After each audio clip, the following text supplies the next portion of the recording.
Hi, Ma. O anak, aalis po muna ako ngayon ha. May party lang po kasi kami ngayon nila Adrian. Party? Party na naman?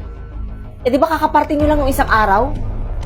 Naku Marvin, tigil-tigilin mo ako sa kakaparty-party mo ha. Ma, payagan mo na ako. Minsan lang naman to eh. Tsaka hindi ko rin naman alam kung mauulit pa to. Kasi malapit na kami magpasukan. O siya, sige. Mag-enjoy ka. Basta last na to ha. Ikaw talagang bata ka. Huwag kang pupunta. Huwag kang pupunta. Ma? May sinabi po ba kayo sa akin? Oo. Ang sabi ko, mag-enjoy ka. At tuling party mo muna yan. Wala mo ng party-party sa sunod ha. Thank you, Ma. Oh, diyan ka na. May ayusin pa ako dun sa loob. Huwag na huwag kang pupunta sa party na yon.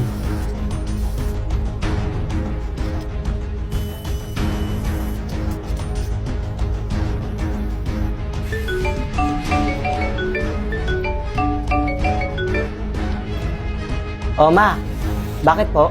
Anak, nakaalis ka na ba? Nakapunta ka na ba sa party-party nyo? Hindi na po eh. Hindi na po ako natuloy. Buti naman, wag na wag kang pupunta doon dahil inuli sila ng mga pulis. Ano ho?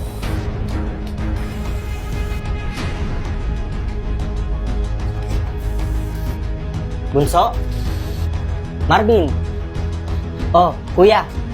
Bunso, makikisuyo sana ako sa'yo. Pwedeng ikaw na lang kumuha ng in-order kong pizza? O sige po. Basta kuya, gagamitin ko na lang po yung sasakyan nyo ha. Isang init-init sa labas eh. Tsaka para mas madali ko po makuha yung order mo. O siya, sige, gamitin mo na lang yung sasakyan ko para mas madali ka makauwi dito. Tsaka mas madali mo makuha yung order. Pero Marvin, mag-iingat ka sa pagmamaneho ha. Huwag kang mag-alala kuya. Expert kaya to sa pagmamaneho. Thank you ulit kuya ha. Sige po, kukunin ko na. Sige. Ano ba yan?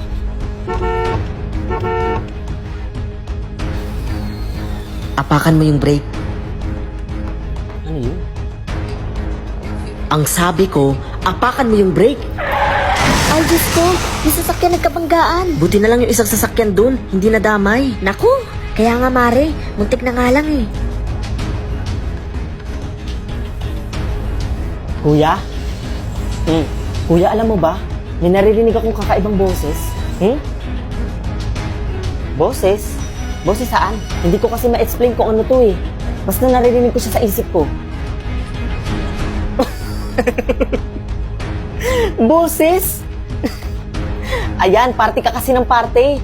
Kung ano-ano na tuloy naririnig mo. Kuya naman eh, maniwala ka sa akin.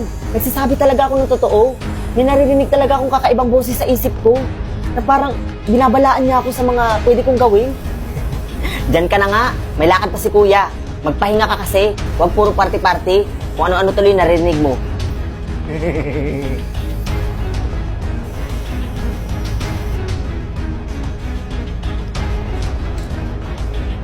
Justice, dalawang estudyante natagpo ang patay at ang suspect hindi pa nahuhuli. Pumunta ka sa bahay ng kuya mo at buksan mo ang basement doon.